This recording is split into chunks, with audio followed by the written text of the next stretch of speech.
இந்த வீடியோ நீங்க தம்ப்நெயில் பார்த்துட்டு வந்திருப்பீங்க கண்டிப்பா. ஸ்டடி டிப்ஸ்க்கான வீடியோ தான். தட் மீன்ஸ் எக்ஸாம் வந்து வருது. எக்ஸாம்க்கு ப்ரிப்பேர் பண்ணிட்டுருக்கீங்க.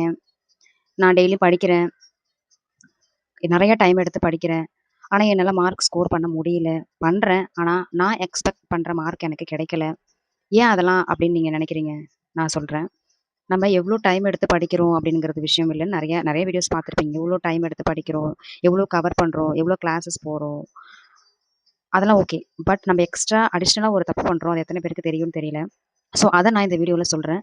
கண்டிப்பா ஸ்கிப் பண்ணாம இந்த வீடியோவ நீங்க பார்த்தீங்கன்னா, கண்டிப்பா ஏதோ ஒரு இடத்துல உங்களுக்கு கிளிக் ஆகும். ஸோ, நம்ப இந்த இடத்துல தான் மிஸ்டேக் பண்றோம் அப்படிங்கிறது கண்டிப்பா உங்களுக்கு கிளிக் ஆகும். அப்படி இந்த வீடியோ ஃபுல்லா நீங்க பார்த்துட்டு லாஸ்ட்ல ஆமா இந்த விஷயத்துல நான் மிஸ்டேக் பண்றேன் அப்படின்னு உங்களுக்கு தோணுச்சு அப்படின்னா, கமெண்ட் செக்ஷன்ல சொல்லுங்க. ஓகேவா? அண்ட் இந்த மாதிரி உங்களுக்கு ஸ்டடி ரிலேட்டடான டிப்ஸ் என் லைஃப்ல நான் அப்ளை பண்ண நிறைய விஷயங்கள் எத்தனை பேருக்கு தெரியும்னு தெரியல. நீங்க கமெண்ட் செக்ஷன்ல கேட்கறத பொறுத்து அதுக்கு தகுந்த மாதிரி உங்களுக்கு ஈஸியான வழியில எந்த மாதிரி நீங்க ஸ்டடி பண்ணனா உங்களுக்கு கண்டிப்பா உங்களால மார்க் ஸ்கோர் பண்ண முடியும், பாஸ் பண்ண முடியும்.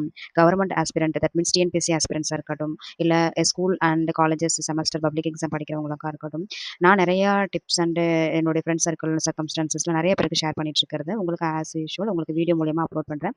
ஸோ உங்களுக்கு ஏதாவது ஸ்டடிக்கு எனக்கு கடினமா இருக்கு அப்படி இப்படின்னு ஏதாவது இருந்துச்சு அப்படின்னா கமெண்ட் செக்ஷன்ல சொல்லுங்க. கண்டிப்பா என்னால முடியும். எவ்வளோ படிக்கிறோம், எவ்வளோ புக்ஸ் கவர் பண்றோம், எவ்வளோ கிளாஸஸ்லாம் அட்டெண்ட் பண்றோம், நிறைய டைம் எடுத்து படிச்சுட்டே இருப்போம். ஸோ ஓகே அதெல்லாம் ஓகே ஃபைன். அதெல்லாம் நம்ம படிக்கிற நம்ம எல்லாமே பண்ற விஷயங்கள் தான். பட் நம்ம அந்த டைம் நிறைய ஹவர்ஸ் எடுத்து படிப்பீங்க.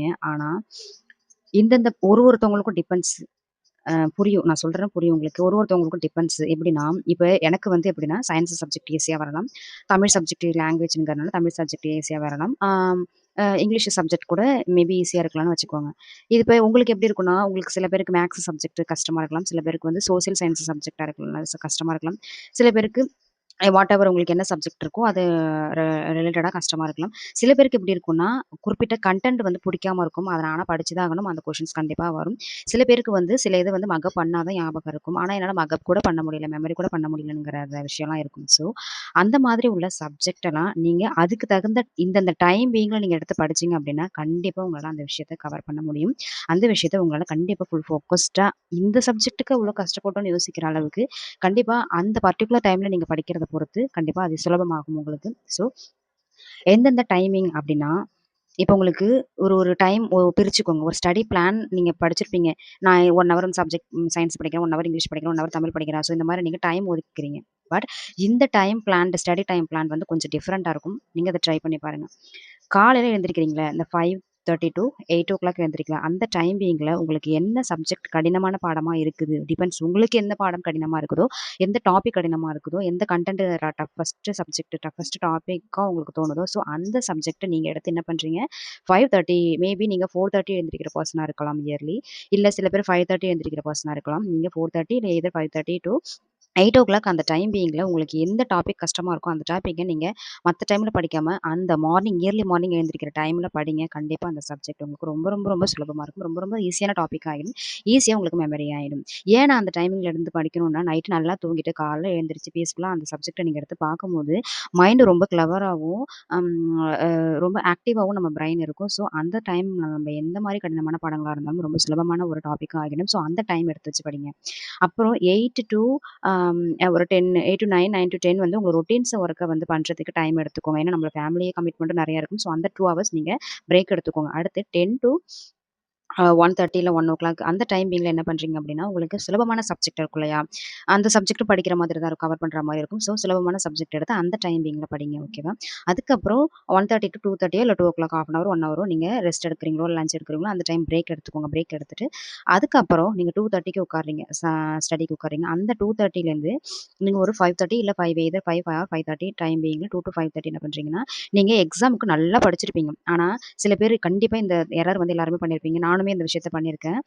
என்ன அப்டின்னா, நம்ம நல்லா புக் ஃபுல்லா கரைச்சு குடிச்சுட்டு போயிருப்போம். அந்த மாரி தான் சொல்லணும்னு நெனைக்கிறேன். கரைச்சு குடிச்சுட்டு ஃபுல்லா கவர் பண்ணிட்டு போயிருப்போம். ஆனா, எக்ஸாம் ஹால்ல எக்ஸாம் டாபிக் தெரிஞ்சும், அத கம்ப்ளீட் பண்ணாம என்னால முடிக்க முடியல. டைம் பத்தல. எனக்கு அந்த கொஸ்டின் தெரிஞ்சும் நான் அத விட்டுட்டு வந்துட்டேன் அப்டின்னு சொல்றீங்களா இருந்தாலும் கமெண்ட் செக்ஷன்ல சொல்லுங்க. ஏன்னா நானும் அந்த தப்பு பண்ணியிருக்கேன். பட் அது படிக்கிறதுக்கு நம்ம வந்து டைம் எடுத்து படிச்சு பிராக்டிஸ் பண்றோமே தவிர, நம்ம எழுதுறதுக்கு அலுப்பு பட்டுக்கிட்டு, நம்ம எழுதுறதுக்கு பிராக்டிஸ் பண்ண விடுறதுனால தான் எக்ஸாம் ஹால்ல நமக்கு டைம் பத்த மாட்டுது. ஸோ, இது எதுக்கு சொல்றேன் அப்டின்னா, அந்த 2 டூ 5, 5:30 இந்த டைமிங்ல நீங்க ப்ரீவியஸ் கொஷின்ஸ் வந்து ரிவைஸ் பண்றது, 5 மார்க்ஸ், 10 மார்க்ஸ் இந்த 2 மார்க்ஸ் கூட வச்சுக்கங்க. இந்த 5, 10 மார்க்ஸ் வந்து எழுதி பிராக்டிஸ் பண்ணுங்க. எவ்வளோ டைமிங்ல நீங்க முடிக்கிறீங்க அப்படின்ட்டு. அட்லீஸ்ட் ஒரு நாளைக்கு ஒரு 2, 3 கொஷின்ஸ் எழுத ட்ரை பண்ணி பாருங்க. ஸோ அந்த ரைட்டிங் பிராக்டிஸ் உங்களுக்கு ஃபாஸ்ட்டாக என்ன ஆகும் அப்படின்னா, உங்களுக்கு வந்து எக்ஸாம் ஹால்ல அந்த ரைட்டிங் பிராக்டிஸ் நீங்க இங்கேயே ஸ்டடி பிளான்டும் இல்லாம ரைட்டிங் பிராக்டிஸ் சொல்லி சைமல்டேனியஸா நீங்க பிராக்டிஸ் ஆகுறதுனால, உங்களுக்கு எக்ஸாம் ஹால்ல வந்து என்ன ஆகும் அப்படின்னா, உங்களுக்கு ரைட்டிங் பிராக்டிஸ் நீங்க வந்து பிராக்டிஸ் பண்ணிட்டு போனனால கடகடன்னு ஃபாஸ்ட்டா நீங்க எழுதிட்டு வர மாதிரி இருக்கும். ஸோ 2 to 5 வந்து ப்ரீவியஸ் கொஸ்டின்ஸ் ரிவிஷன்ஸ் அண்ட் இம்பார்ட்டன்டான கொஸ்டின்ஸ் அண்ட் ஆன்சர்ஸ்ல உங்க ஸ்டாஃப்ஸ் சொல்லியிருப்பாங்க. அத வந்து ரிவைஸ் பண்றது. அண்ட் ரைட்டிங் பிராக்டிஸ்க்கு உங்களுக்கு தெரிஞ்ச கொஸ்டின்ஸ் எல்லாத்தையும் வந்து ரைட்டிங் எழுதி பாருங்க. அதுக்கப்புறம் நீங்க ப்ரீவியஸ் கொஸ்டின்ஸ் பேப்பர்ஸ்லாம் எடுத்து அந்த அந்த டைமிங்ல நீங்க அந்த டைமிங்ல கொஞ்சம் உங்களுக்கு கொஞ்சம் ரெஸ்ட் எடுத்த மாரி இருக்கும். நீங்க வந்து கொஞ்சம் அந்த பிரெயினுக்கு ஃபுல்லா நீங்க மார்னிங்லேருந்து அந்த ஆஃப்டர்நூன் வரைக்கும் நெறைய வந்து பிராக்டிஸ் குடுத்துருப்பீங்க. ஸோ, உங்களுக்கு இப்ப வந்து அந்த டைமிங்ல கையில ரைட்டிங் பிராக்டிஸ் மாதிரி, சப்போஸ் நீங்க அத மறந்துட்டீங்க, ஒரு கொஸ்டின்ஸ் மறந்துட்டீங்கன்னா, திரும்ப அத வந்து ரிவைஸ் பார்க்குற ஒரு டைமாவும் அந்த டைம் இருக்கும். ஸோ, அந்த டைம் அதுக்காக மட்டும் பர்ட்டிகுலரா ஸ்பெண்ட் பண்ணுங்க. அண்ட் 5:30க்கு அப்புறம் ஒரு 6:30 வரைக்கும் பிரேக் எடுத்துட்டு, 6:30க்கு அப்புறம் நைட் 10:00 வரைக்கும் படிக்கிறீங்களோ, 11:00 வரைக்கும் படிக்கிறீங்களோ, ஒரு 8 to 9 பிரேக் எடுத்துக்கோங்க. 5:30 to 10:30 வரைக்கும் ஸ்டடி எடுத்துக்கிட்டு, ரிமைனிங் உள்ள சப்ஜெக்ட் எதெல்லாம் நீங்க வந்து ரொம்ப ரொம்ப ரொம்பன்னு சுலபமா தெரியும். ஸோ, அந்த மாரி சப்ஜெக்ட்ல நீங்க அந்த டைம்ல எடுத்து வச்சு படிச்சீங்க அப்படின்னா, கண்டிப்பா ஏன்னா அந்த நைட்டு வந்து நீங்க ஸ்லீப்பிங் மோடுக்கு போகுற டைமிங்கிறனால, அந்த டைம்ல நீங்க ஃபர்ஸ்ட் சப்ஜெக்ட் எடுத்து வச்சு படிச்சீங்க அப்படின்னா, ரொம்ப கஷ்டமா இருக்கு. படிக்க முடியலங்கிற அந்த டயர்ட்னஸ்லயே உங்களுக்கு சீக்கிரம் தூங்க போயிடுவீங்க. நீங்க ஃபுல்லா கவர் பண்ணாத மாதிரி இருக்கும். நெக்ஸ்ட் டே எக்ஸாம் ஹாலுக்கு போகும்போது, நீங்க வந்து ஒரு ஃபுல்ஃபில்டா படிச்ச ஒரு ஃபீல் இருக்காது. ஸோ, இந்த மாரி நீங்க எவ்வளோ நேரம் படிக்கணும்னு விஷயம் இல்ல. எல்லா சப்ஜெக்ட்டும் படிக்கணுங்கிற விஷயம் இல்ல. எந்தெந்த சப்ஜெக்ட் கடினமான சப்ஜெக்ட் எப்ப படிக்கணும்? சுலபமான சப்ஜெக்ட் எப்ப படிக்கணும்? அதுக்கு பிராக்டிஸிங் எப்படி பண்ணணும்? எதுக்கு டைமிங் எப்படி ஒதுக்கணும்? ஸ்டடி பிளான் மட்டும் இல்லாம ரைட்டிங் பிராக்டிஸும் மஸ்ட். ஏன்னா நம்ம படிக்கிற விஷயங்கள நம்ம எழுதுறது மூலியமா தான் வந்து எக்ஸாம் ஹால்ல பேப்பர்ல பிரசன்ட் பண்றதுக்கு பொறுத்து தான் நம்மளுக்கு மார்க் ஸ்கோர் பண்றது இருக்கு. ஸோ சைமல்டேனியஸா ரைட்டிங் பிராக்டிஸ் ரொம்ப இம்பார்ட்டன்ட். ஸோ அதுக்கு தகுந்த மாரி டைம் எப்படி ஒதுக்கணும் அப்படிங்கிறது தான் இம்பார்ட்டன்டான ஒரு விஷயம். இது என் லைஃப்ல நான் ரியலைஸ் பண்ணி, அதுக்கப்புறம் வந்து அனலைஸ் பண்ணி, அதுக்கப்புறம் இந்த மாரி நம்ம எடுத்து படிச்சோம் அப்படின்னா, நம்மளால கவர் பண்ண முடியுங்கிறத நான் ரியலைஸ் பண்ண விஷயத்த உங்ககிட்ட நான் ஷேர் பண்ணேன். ஸோ இந்த வீடியோ புடிச்சிருந்துச்சு அப்படின்னா, புடிச்சிருந்துச்சுங்கிறத விட எனக்கு இந்த இது இந்த இந்த இது இப்ப தான் எனக்கு ஒரு ஐடியா கிடைச்சிருக்கு. இப்ப தான் எனக்கு கிளிக் ஆகிருக்குது எப்படி படிக்கணுங்கிறது தோணியிருந்துச்சு. யாராவது ஒருத்தவங்களுக்கு தோணியிருந்தாலும் எனக்கு ஹாப்பி தான். ஸோ கமெண்ட் செக்ஷன்ல சொல்லுங்க. இந்த மாதிரி வீடியோக்கு என்னோட சேனல சப்ஸ்கிரைப் பண்ணி வச்சுக்கோங்க மறக்காம. ஸோ கமெண்ட் செக்ஷன்ல உங்களுக்கு வந்து ஏதாவது ஐடியா வேணும், டிப்ஸ் வேணும் அப்படின்னாலும் கமெண்ட் செக்ஷன்ல சொல்லுங்க. ஸோ இந்த வீடியோ புடிச்சிருந்துச்சு லைக் பண்ணுங்க. மறக்காம சப்ஸ்கிரைப் பண்ணி வச்சுக்கோங்க. பாய்.